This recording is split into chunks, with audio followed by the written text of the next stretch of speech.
এবার ফাইনাল সিদ্ধান্ত, শেখ হাসিনার আজ রাতের ফ্লাইটে দেশে ফিরছেন তিনি, এমনটাই কিন্তু জানিয়ে দিয়েছেন আওয়ামী লীগ ও ছাত্রলীগের নেতাকর্মীরা। এদিকে আন্তর্জাতিক চাপের মুখে তারেক রহমান যে কোনো সময় বিএনপি সরকারে করতে হতে পারে পদত্যাগ, সরাসরি ঘোষণা দিল ডোনাল্ড ট্রাম্প। শেখ হাসিনা এখনো বাংলাদেশের বৈধ প্রধানমন্ত্রী, তাহলে কি আবারও ক্ষমতা ফিরে পেতে যাচ্ছে শেখ হাসিনার দল আওয়ামী লীগ এবং প্রধানমন্ত্রী হবে শেখ হাসিনা? এই সম্পর্কে কি বলছে গণমাধ্যম, বিস্তারিত আপনাদেরকে প্রমাণ সহকারে এই ভিডিওর মাধ্যমে দেখিয়ে দেবো, তাই না টেনে ভিডিওটা শেষ পর্যন্ত দেখতে থাকুন।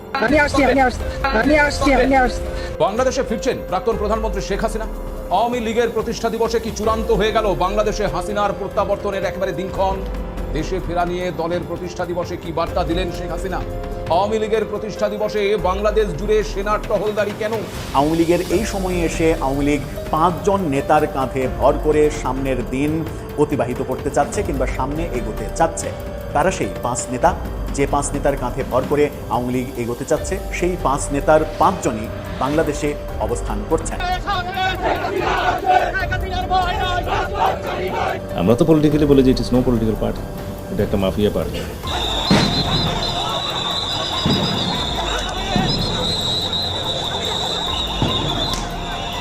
একের পর এক সাউন্ড গ্রেনেড, টিয়ার শেল নিক্ষেপ, আইন শৃঙ্খলা বাহিনীর ক্ষিপ্ত জনতা একটা থেকে থেমে থেমে চলছে সংঘর্ষ।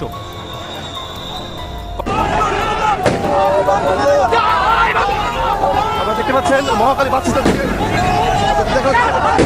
জানিয়ে দেব এইমাত্র পাওয়া হাতে থাকা সর্বশেষ আপডেট সংবাদ। এতক্ষণ শুনছিলেন সংবাদ শিরোনাম, এবার থাকছে বিস্তারিত। প্রিয় দর্শক, ইতিপূর্বে যে ভিডিওর স্ক্রিপ্টগুলো আপনারা দেখে ফেলেছেন, ইতিমধ্যে কিন্তু বুঝে গেছেন যে আজকের এই ভিডিওটা কি সম্পর্কে হতে চলেছে। তাই আমি আর কথা বাড়াবো না, আপনাদেরকে কিন্তু সেই কাঙ্ক্ষিত ভিডিওটার দিকে নিয়ে যাবো। তার আগে একটা ছোট্ট রিকোয়েস্ট করে থাকি, আপনি যদি এই চ্যানেলে এখনো নতুন হয়ে থাকেন তাহলে অবশ্যই চ্যানেলটাকে সাবস্ক্রাইব করে আমাদের সাথে থাকবেন, যাতে করে এমন নতুন নতুন আপডেট নিউজ সবার আগে আপনাদের হাতে পৌঁছে দিতে পারি। তাহলে চলুন দেরি না করে মূল ভিডিওটা একের পর এক দেখতে থাকি।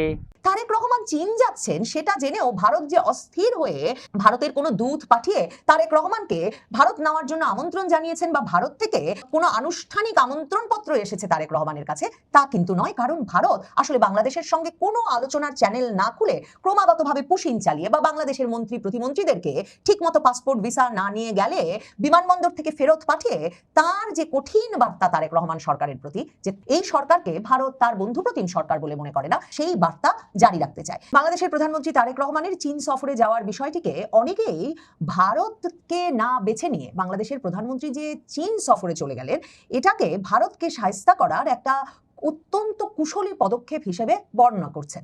বাংলাদেশের সঙ্গে ভারত কোনোভাবেই সম্পর্কটাকে উষ্ণ করতে কোনো উদ্যোগ দেখাচ্ছে না। তারেক রহমান সরকার ক্ষমতায় আসার আগে তারেক রহমান দেশে ফেরার পর থেকেই ভারত যখন ব্যাপক উৎসাহ দেখাচ্ছিল যে একটা নির্বাচিত সরকার, বিএনপি সরকার ক্ষমতায় এলে তারা সম্পর্কটাকে নতুন করে চাঙা করবে, কিন্তু এখন সম্পর্ক এবং দ্বিপাক্ষিক আলাপ আলোচনার দুয়ারটা এমনভাবে বন্ধ হয়েছে যে বাংলাদেশ সরকার, বিএনপি সরকার নিজেরাই বলেছে, বিএনপির মন্ত্রী, যে 15-16টা চিঠি দিয়েছে এখন পর্যন্ত পুশিন বন্ধ করতে, কিন্তু ভারত সরকার পুশিন বন্ধ করে নাই। এমনকি প্রধানমন্ত্রীর তথ্য উপদেষ্টা ডাক্তার জাহেদ, তিনি কেন দিল্লি এয়ারপোর্ট দিয়ে ভারতে ঢুকতে পারলেন না সে বিষয়টা জানতেও বাংলাদেশ সরকার ভারতের সঙ্গে কোনো যোগাযোগ করতে পারে নাই। ওই ঘটনার বেশ কিছুদিন পেরিয়ে যাওয়ার পর গতকাল ভারতের পররাষ্ট্র মন্ত্রণালয় তার নিয়মিত ব্রিফিং এ ভারতীয় সাংবাদিকের প্রশ্নের জবাবেই এই বিষয়টা ব্যাখ্যা করেছে। এমন যখন পরিস্থিতি, তখন দিল্লিকে বাদ দিয়ে বেইজিং পৌঁছে গেছেন তারেক রহমান।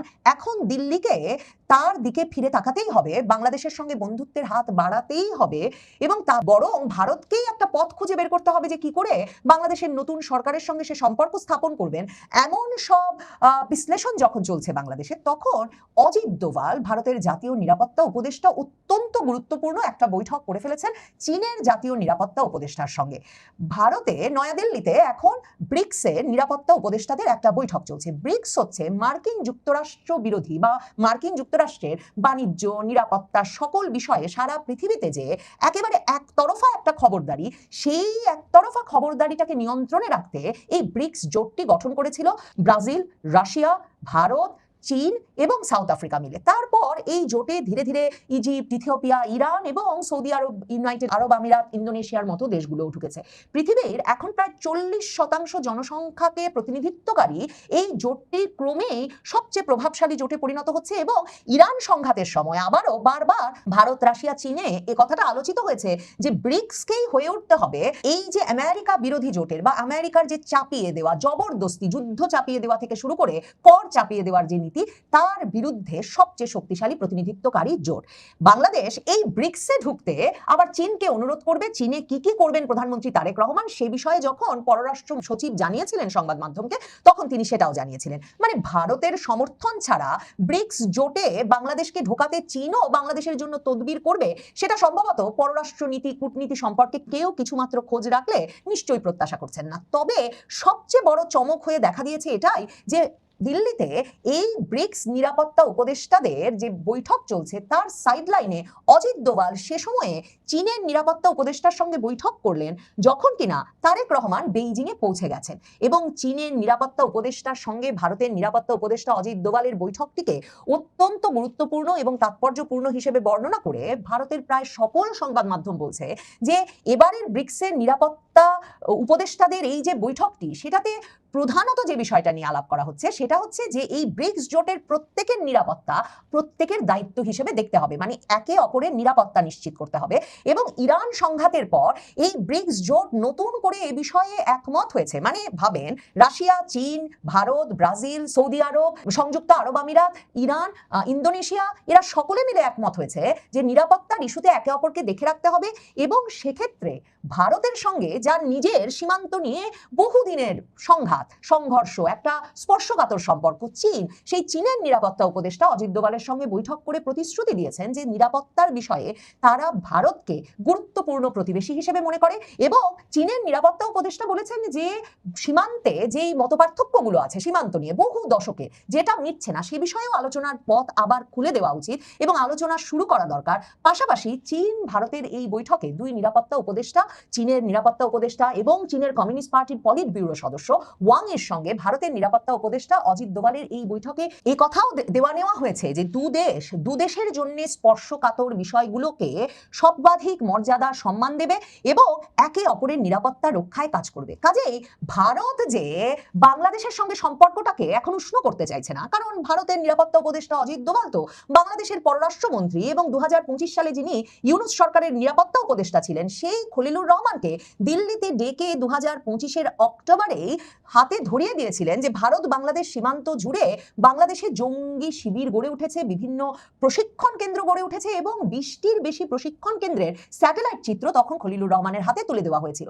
ভারত সরকারের সঙ্গে তারেক রহমানের কথা এটাই ছিল যে তারেক রহমান ক্ষমতায় এলে তারেক রহমান সীমান্ত জুড়ে, ভারত বাংলাদেশ সীমান্ত জুড়ে ভারতের সীমান্তকে ভারতের জন্য নিরাপত্তার হুমকি সৃষ্টিকারী এই চরমপন্থী গোষ্ঠীগুলোর বিভিন্ন শিবির বন্ধ করবেন এবং তিনি বিশেষভাবে জঙ্গিদের যে প্রশিক্ষণ কেন্দ্রগুলো গড়ে উঠেছে সেগুলো বন্ধ করতে উদ্যোগী হবেন। কিন্তু তারেক রহমান সেসব কোনো বিষয়ে উদ্যোগ ছাড়াই যখন 2 মাস সরকারের পার করে দেওয়ার পর তার পররাষ্ট্রমন্ত্রী খলিলুর রহমানকে ভারতে পাঠালেন, তখন খলিলুর রহমান, যাকে তারেক রহমান তার পররাষ্ট্রমন্ত্রী বানিয়েছেন এবং তাতেও ভারতের নিরাপত্তা উপদেষ্টা অজিত দোভালের একটা সরাসরি সমর্থন এবং তদবির ছিল, সেই খলিলুর রহমান এসব প্রসঙ্গে কোনো সন্তোষজনক জবাব দিতে পারেন না। কাজেই অজিত দোভাল সেই 2025-এই বাংলাদেশের বিষয়ে যে সিদ্ধান্ত ভারত তার নিরাপত্তা লেন্স দিয়ে নিয়েছে যে বাংলাদেশের সঙ্গে তার সীমান্তটা একটা নিরাপত্তা ঝুঁকি এবং বাংলাদেশে আসলে একটা ভারত বিরোধী সরকার আছে এবং যেই ভারত বিরোধী সরকার বাংলাদেশের সীমান্ত এলাকায় ভারত বিরোধী শক্তিগুলোকে প্রশিক্ষিত হতে, শক্তি সঞ্চয় করতে, এমনকি ভারতের বিরুদ্ধে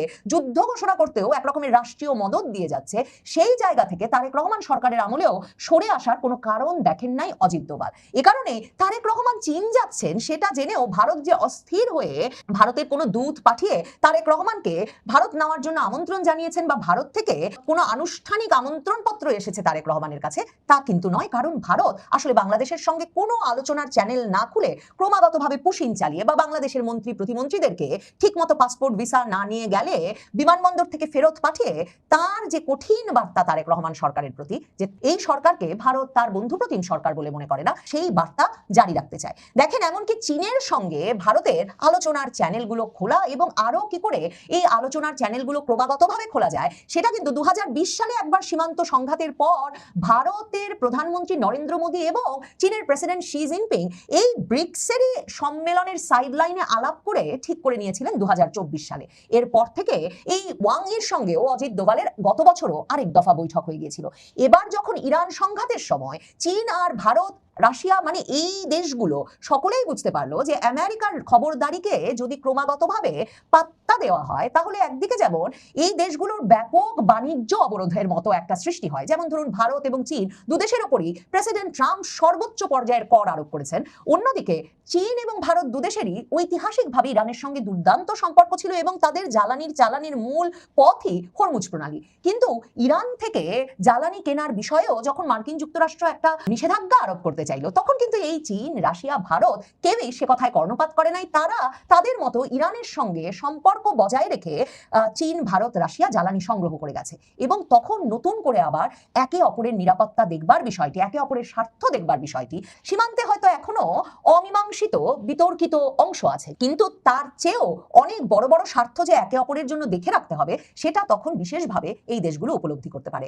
বাংলাদেশের সঙ্গে যখন ভারতের বন্ধুত্বপূর্ণ সম্পর্ক ছিল, মানে শুধুমাত্র শেখ হাসিনার সরকারের আমলে নয়, মানে এমন শত্রুতার সম্পর্ক ছিল না, সব আমলেই ভারতের পররাষ্ট্র মন্ত্রণালয় বাংলাদেশ ভারত সম্পর্কটা দেখত। কিন্তু ইউনূস আমলে 2024-এর জুলাই আগস্টের পর থেকে ক্রমাগতভাবে যখন বাংলাদেশের সরকারের শীর্ষ নেতৃবৃন্দ, মানে এমনকি প্রধান উপদেষ্টা ডক্টর ইউনূস থেকে শুরু করে ইউনূসের মন্ত্রী মাহফুজ আলম, সকলেই সেভেন সিস্টার্স ছিন্ন করে আনা কিংবা বাংলা, বিহার, উড়িষ্যাকে বাংলাদেশের অংশ করে ফেলা, এসব বিষয়ে নিয়মিত বক্তৃতা দিতে থাকলেন এবং ম্যাপ প্রকাশ করতে থাকলেন, তখন থেকেই ভারত বাংলাদেশ সম্পর্কটা পররাষ্ট্র মন্ত্রণালয় থেকে বেরিয়ে নিরাপত্তার লেন্স দিয়ে দেখবার সিদ্ধান্ত হয়েছে এবং জাতীয় নিরাপত্তা উপদেষ্টা অজিত দোভাল ভারত বাংলাদেশ সম্পর্কের বিষয়টির মূল সিদ্ধান্ত গ্রহণকারী হয়ে উঠেছেন এবং প্রধানমন্ত্রীর দফতরের দেখভালে সেটা নিয়ন্ত্রিত হয়। এবং সেই সিদ্ধান্ত অনুযায়ী কিন্তু বাংলাদেশ ভারত সীমান্তের এলাকায় অজিত দোভাল, প্রধানমন্ত্রী মোদী, পররাষ্ট্রমন্ত্রী এস জয়শঙ্কর, ভারতের সেনা প্রধান, প্রতিরক্ষা মন্ত্রী রাজনাথ সিং, এদের সকলের সম্মিলিত সিদ্ধান্তে একের পর এক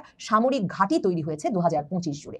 কাজেই ভারত বাংলাদেশের সঙ্গে আলোচনার সম্পর্ক তৈরির চেয়ে যখন ভারত বাংলাদেশ সীমান্তে শক্তি বৃদ্ধি, ভারত বাংলাদেশ সীমান্ত দিয়ে পুশ ইন করে যাওয়া এবং বাংলাদেশের সঙ্গে কোনো আলোচনা নয় এই বার্তাটি জারি রাখাকেই গুরুত্বপূর্ণ মনে করছে এবং বাংলাদেশ ভাবছে যে বেইজিং পৌঁছে গিয়ে সে চাপে তারা ভারতকে আলোচনার টেবিলে নিয়ে আসতে পারবে, তখন ভারতের নিরাপত্তা উপদেষ্টা চীনের নিরাপত্তা উপদেষ্টা ওয়াংয়ের সঙ্গে বৈঠক করে দুদেশের নিরাপত্তা বজায় রাখার জন্য সর্বোচ্চ উদ্যোগ নেবে এবং দুদেশের নিরাপত্তার বিষয়টিকে পরস্পরের স্বার্থ সংশ্লিষ্ট বলে ভাববে এমন একটা সিদ্ধান্ত নেওয়া এবং চীনের এই কমিউনিস্ট পার্টির পলিট ব্যুরোর সদস্য এবং শি জিনপিং এর নিরাপত্তা উপদেষ্টা ওয়াংই যে বলে এলেন ভারতকে চীন তাদের গুরুত্বপূর্ণ প্রতিবেশী বলে মনে করে, সেটাকে ভারতীয় সংবাদ মাধ্যম তাই খুবই তাৎপর্যপূর্ণ। বাংলাদেশের রাজনীতির সংস্কৃতি বহু আগেই তুঙ্গে উঠেছে এবং সংস্কৃতিটা তুঙ্গে উঠেছে কোন দিকে, পজিটিভ দিকে নাকি নেগেটিভ দিকে, সেটা অনেকে ভাবতে পারেন যে সেটা একটা গবেষণার ব্যাপার হতে পারে, কিন্তু আমার কাছে মনে হয় যে সেটা গবেষণা করার বিন্দুমাত্র কোনো প্রয়োজন নেই। একজন পাগলেও বোঝে বাংলাদেশের রাজনৈতিক সংস্কৃতি কোন দিকে ধাবিত হয়েছে এবং সেই রাজনৈতিক সংস্কৃতিটা যতটা ভয়ঙ্কর ছিল 2024-এর শেখ হাসিনা পতনের আগে পর্যন্ত, তার আগে আওয়ামী লীগের আগে বিএনপি, তার আগে আওয়ামী লীগ, তার আগে বিএনপি এবং তারও আগে স্বৈরাচার এরশাদ সরকার, এই সময়গুলোতে রাজনৈতিক সংস্কৃতি যেমন ছিল সেই সংস্কৃতিটাকে হঠাৎ করে প্রফেসর ইউনূসের মনে হয়েছে যে অন্তত 100 গুণ সেই কালচারটাকে বাড়িয়ে দিতে হবে। এখন তিনি পজিটিভ দিকে সেটা বাড়ালেন নাকি নেগেটিভ দিকে বাড়ালেন সেটা আপনারা খুব ভালোভাবে জানেন।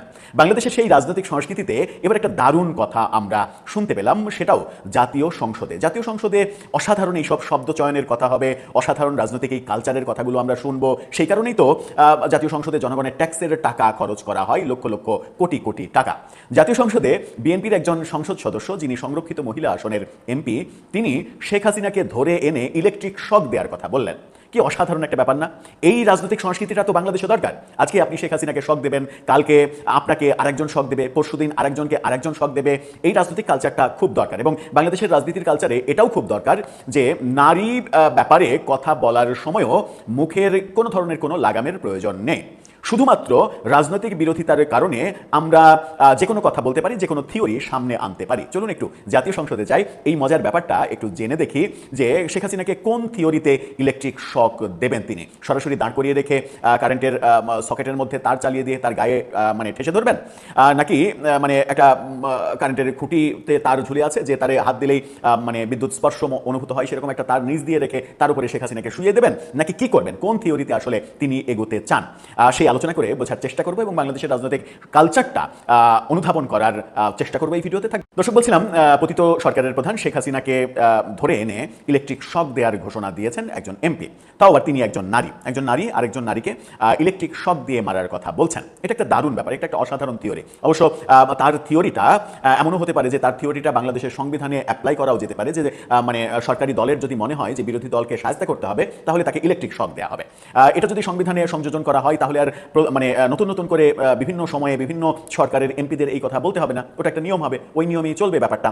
আজকে আপনি যে কালচারটা তৈরি করবেন কালকে সেই কালচার চলবে, এটাই স্বাভাবিক। আওয়ামী লীগ দমন পীড়নের যে কালচারটা তৈরি করেছিল সেই কালচারটা আওয়ামী লীগের উপরে অনেক বেশি কয়েক শত গুণ আকারে ইউনূস সরকারের আমলে প্রয়োগ করা হয়েছে, যেটা আমরা দেখেছি। এবং সেটা তো তাদেরই মানে এক ধরনের কর্মের ফল। হ্যাঁ, বলতে পারে যে আওয়ামী লীগ 1% করেছে, ইউনূস সরকার 100% করেছে, সেটা বলা যেতে পারে হয়তো, কিন্তু করেছে তো। কি বলছেন তিনি? যুগান্তরের এই শিরোনামটা দেখে নিন। হাসিনাকে ফিরিয়ে এনে ইলেকট্রিক শক দেওয়ার দাবি এক এমপি। আমার এই নিউজটা পড়ে এত ভালো লেগেছে এবং মন প্রাণ যেন জুড়িয়ে গেছে। মনে হয়েছে যে আমি কক্সবাজারের সমুদ্র সৈকতে রাতের নির্জন মানে চন্দ্রিমা রাতে চাঁদের সঙ্গে সমুদ্রের গর্জন উপভোগ করছি, সেরকম একটা অনুভূতি। সাথে হয়তো প্রিয় কোনো মানুষ রয়েছে, প্রিয়তমা আছে, কিংবা জীবনের শ্রেষ্ঠ কোনো বন্ধু আছে যার সঙ্গে এই অনুভূতিটা শেয়ার করতে পারছি, সেরকম একটা ব্যাপার আমার কেন যেন মনে হয়েছে। চলুন একটু ভেতরে যায়। বাংলাদেশের ক্ষমতাচ্যুত প্রধানমন্ত্রী শেখ হাসিনাকে ফিরিয়ে এনে ইলেকট্রিক শক দেওয়ার দাবি করেছেন সংরক্ষিত মহিলা আসনের একজন সংসদ সদস্য। এই কথা তিনি সংসদে বলেছেন। তার নাম রেহানা আক্তার রানু। অসাধারণ একটা কথা। আমার মনে হয় যে এই কথার জন্য বিএনপির উচিত তাকে পুরস্কৃত করা। হয়তো একটা অন্তত সামান্য হলেও অন্তত একটা পূর্ণ মন্ত্রীর মানে যোগ্যতা তো তিনি অর্জন করেই ফেলেছেন। তিনি তারপরে কি বলছেন? তিনি বলেন, কিছুদিন আগে একটা আয়নাঘর দেখলাম, আয়নাঘরে যাচ্ছেন তিনি, ফাইন। সেই আয়নাঘরে একটা ইলেকট্রিক চেয়ার দেখলাম, যে চেয়ারটাকে নিয়ে অনেক সমালোচনা হয়েছে। ইলেকট্রিক চেয়ারে যদি আপনি কোনো মানুষকে শক দিতে চান তাহলে সেই ইলেকট্রিক চেয়ারের পুরো বডিটা একেবারে নিচে মাটি থেকে শুরু করে উপর পর্যন্ত পুরো বডিটা স্টিলের হয় কিনা সেই বিতর্ক উঠেছে, যে স্টিলের ইলেকট্রিক মানে চেয়ারে যদি কাউকে শক দেওয়া হয় তাহলে সেই ইলেকট্রিসিটি মেঝে দিয়ে চতুর্দিকে ছড়িয়ে পড়বে এবং ওখানে যারা শক দেওয়ার কার্যক্রমটা পরিচালনা করবে তাদেরকেও আক্রান্ত হতে হবে। এরকম বিতর্ক আমরা উঠতে দেখেছি প্রফেসর ইউনূস যখন আয়নাঘরের সেই ইলেকট্রিক চেয়ার অবমুক্ত করলেন। সেটা বিতর্কের ব্যাপার, পক্ষে বিপক্ষে অনেক যুক্তি আসতে পারে, পদার্থবিদরা অনেক কথা বলতে পারেন, সেটা তাদের ব্যাপার। তিনি বলছেন যে সেই চেয়ারে বিরোধী দলের নেতাদের ইলেকট্রিক শক দেওয়া হতো, অর্থাৎ শেখ হাসিনার আমলে বিরোধী দলের নেতাদের ধরে ধরে সেখানে ইলেকট্রিক শক দেওয়া হতো। আমার দাবি শেখ হাসিনাকে ফিরিয়ে এনে ওই চেয়ারে বসাইয়া শোয়াইয়া শেখ হাসিনাকে ইলেকট্রিক শক দিতে হবে মাননীয় স্পিকার। বসাইয়া দিতে হবে, শোয়াইয়াও দিতে হবে। শোয়াতে হলে অবশ্য চেয়ারের যে মানে কাস্টমাইজ সাইজ, সেই সাইজটা পরিবর্তন করতে হবে, কারণ এরকম একটা চেয়ারে তো শোয়া যায় না। তো শুতে হলে পেছনের যে হেলানের জায়গাটা, সেই হেলানের জায়গাটা ভাঙার বন্দোবস্ত থাকতে হবে। এরকম একটা ফোল্ডিং চেয়ার হতে হবে যে এই পেছনের অংশটা ভেঙে ওটা একটা বিছানা হয়ে গেল। তারপরে শেখ হাসিনাকে তার উপরে শুয়ে দেওয়া হলো, শুয়ে দেওয়ার পরে আরামে তাকে ইলেকট্রিক শক দেওয়া হলো। এটা একটা দারুণ বন্দোবস্ত যে ইলেকট্রিক শক দেওয়া হচ্ছে কিন্তু তাকে শোয়ার সুযোগটা দেওয়া হচ্ছে। একটা মানবিক ব্যাপারও কিন্তু তিনি ভেবেছেন, মানবিক চিন্তাটা তার মাথায় রয়েছে যে একজন মানুষকে শুধুই বসিয়ে বসে ইলেকট্রিক শক দেবো, তাকে একটু শোয়ার সুযোগও আমরা দিতে পারি, এই দয়াটা করতে পারি। এছাড়া বিরোধী দলের আরেকটি বিপ্লব ও আন্দোলনের জন্য জনগণকে আহ্বানের কথা উল্লেখ করে তিনি সতর্ক করেছেন। এই জায়গায় এসে তার মনের ভিতরে এক ধরনের ভীতির কথা আমরা জানতে পারছি, এক ধরনের ভয়ের কথা বুঝতে পারছি। সেই ভয়টা কি? এই এমপি বলেন, আপনাদের অনৈক্যের কারণে যদি আল্লাহ না করুক, আল্লাহ না করুক, আল্লাহ না করুক, আল্লাহ না করুক, তিনি 3 বার বলছেন। আবারও যদি দানব হাসিনা ফিরে আসে, যারা ফেসবুকের প্রোফাইল লাল করেছিলেন জীবনটা কালো করে ছাড়বে। অর্থাৎ তিনি এইখানে আবার ভয় পাচ্ছেন যে জুলাই আন্দোলনের পক্ষের শক্তি যদি ছিন্ন ভিন্ন হয়ে যায়, তাদের মধ্যে ঐক্য যদি না থাকে, তাহলে শেখ হাসিনা ফিরে এসে লাল প্রোফাইলের ব্যক্তিদের খুঁজে খুঁজে তাদের জীবনটা কালো করে ছাড়বে। এই ভয়টাও আবার কাজ করছে, কিন্তু এই ভয়টা কাজ করার কোনো কারণ আমি দেখি না। কারণ মানে স্বরাষ্ট্রমন্ত্রী বলছেন আওয়ামী লীগ বলে কোনো দলই নেই, প্রধানমন্ত্রী তথ্য উপদেষ্টা বলছেন যে আওয়ামী লীগের কোনো ধরনের কোনো কার্যক্রম করার শক্তিই নেই, সরকারি দল বিরোধী দলের বিভিন্ন নেতারা বলছেন আওয়ামী লীগের কোনো অস্তিত্বই নেই, আওয়ামী লীগ আগামী 100 বছরেও ফিরে আসতে পারবে না। এরকম কনফিডেন্ট যখন তারা, তখন আওয়ামী লীগের এই ফেরার ভয়টা এটা একেবারেই অবান্তর। আওয়ামী লীগের ফেরার কোনো সম্ভাবনা নেই, আগামী 500 বছরেও আওয়ামী লীগ ফিরতে পারবে না। এই আত্মবিশ্বাসেই আমার মনে হয় তাদের থাকা উচিত, তাই সেটা থাকলে তাদের জন্য মঙ্গলকর হবে। ওই বক্তব্যে তিনি অভিযোগ করেন সরকারি হাসপাতালের নার্সরা রোগীদের সঙ্গে খুবই খারাপ, অনেক কথা বলেছেন, ওই ইস্যুতে যেতে চায় না। তবে আমার কাছে খুব ভালো লেগেছে শক দেওয়ার ব্যাপারটা, বিশেষ করে বসিয়ে দেয়া, শুইয়ে দেয়া, এই ব্যাপারটা ভাল লাগছে এই কারণেই যে বাংলাদেশের রাজনৈতিক সংস্কৃতি তো এটাই হওয়ার কথা। মানে প্রফেসর ইউনূস তো এই থিওরিটাই শিখিয়ে গেছেন পুরো জাতিকে, যে কিভাবে কারো কবর রচনা করতে হয়, কিভাবে স্বাধীনতার স্থপতি বঙ্গবন্ধুর স্মৃতি মুছে ফেলতে হয়, কিভাবে মেটিকুলাস ডিজাইনে রিসেট বাটন চাপ দিয়ে মুক্তিযুদ্ধের ইতিহাস মুছে দিতে হয়, কিভাবে সারা দেশে মুক্তিযুদ্ধের ভাস্কর্য, মুক্তিযুদ্ধ জাদুঘর, মুক্তিযোদ্ধাদের কবরে আগুন দেওয়া, এই কর্মকাণ্ডগুলো করতে হয়, এগুলো তো আমরা দেখেছি। সুতরাং যে রাজনৈতিক সংস্কৃতি তিনি দেখিয়ে গেছেন, মানে তাকে শেখ হাসিনা সরকার যে ভুলটা করেছিল, যে তাকে 6 তলায়, আদালতের 6 তলায় লিফট বন্ধ করে সিঁড়ি দিয়ে উঠতে এবং নামতে বাধ্য করেছিল, সেটা একটা ন্যাক্কারজনক ঘটনা। সেই একটা ঘটনার প্রতিশোধ নিতে তিনি অন্তত 1 লক্ষ ঘটনা ঘটিয়েছেন, দারুণ একটা কালচার তৈরি করেছেন। তার মানে হচ্ছে যে ইনক্লুসিভ পরিবেশের পরিবর্তে একটা প্রতিশোধের কালচার তৈরি করেছেন, কবর রচনা করার কালচার তৈরি করেছেন, এবং কবর রচনা করার থিওরি তিনি সাকরেতদের শিখিয়েছেন। সুতরাং সেই কালচার থেকে আমাদের বের হওয়ার কিন্তু কোনো উপায় নেই। আজকে যদি আপনি মনে করেন যে মানে শেখ হাসিনা খারাপ, অবশ্যই খারাপ, কোনো ডাউট নেই। শেখ হাসিনার সরকার খারাপ কাজ করেছে, অবশ্যই খারাপ কাজ করেছে, ডাউট নেই, মেনে নিলাম, তর্কের খাতিরে না, এমনিই মেনে নিলাম। কিন্তু ব্যাপারটা কি এটা যে তাই বলে আপনি একজন নারী সম্পর্কে এই ধরনের বক্তব্য দেবেন, একজন নারী হয়ে? তাই বলে কি এটা যে শেখ হাসিনাকে উৎখাত করার মানে কি এটা যে গণভবনে থেকে শেখ হাসিনার অন্তর্বাস চুরি করে নিয়ে এসে কিংবা বের করে নিয়ে এসে সেটা প্রদর্শন করে উল্লাস করবেন? সেটা তো মানবিক কর্ম হতে পারে না। একটা সরকার আমাদের পছন্দ হয়নি, সেই সরকার বাংলাদেশের মানুষের উপরে অত্যাচার করেছে, তাদেরকে আমরা বিদায় করেছি। তারা যতটুকু দোষ করেছে সেই দোষের জন্য তাদের আমরা বিচার করব, তাদের শাস্তি হবে, সেটাই তো হওয়ার কথা। কিন্তু যখন একজন এমপি মহান সংসদে দাঁড়িয়ে বলেন যে ধরে এনে ইলেকট্রিক শক বসিয়ে শুইয়ে ইলেকট্রিক শক দিতে হবে এবং বিরোধী দলের নেতাদের সবাইকে এইরকমভাবে ইলেকট্রিক শক দিতে হবে, এই ইলেকট্রিক শকের যে কালচার, সেই কালচার যদি ছড়িয়ে পড়ে, যদি আমি এখন উদাহরণ দিই যে ওই যে আয়নাঘর এবং ইলেকট্রিক চেয়ারের কথা বলা হচ্ছে, এটা যদি সত্যি আওয়ামী লীগের আমলে ঘটে থাকে, তাহলে আওয়ামী লীগ সেই ঘটনা ঘটিয়েছে বলে আজকে আওয়ামী লীগকে ইলেকট্রিক চেয়ারে বসিয়ে শুইয়ে এবং শুয়ার ইলেকট্রিক চেয়ার তৈরি করে শুইয়ে ইলেকট্রিক শক দেওয়ার কথা বলা হচ্ছে। তার মানে ইট্টি মারলে পাটকেলটি খেতে হয়, ইট্টি মারলে পাটকেলটি খেতে হয়, এই বোধ বুদ্ধি অন্তত যে 350 এমপি সংরক্ষিত মহিলা আসন সহ এই 350 এমপির মগজের মধ্যে থাকার কথা, থাকা উচিত।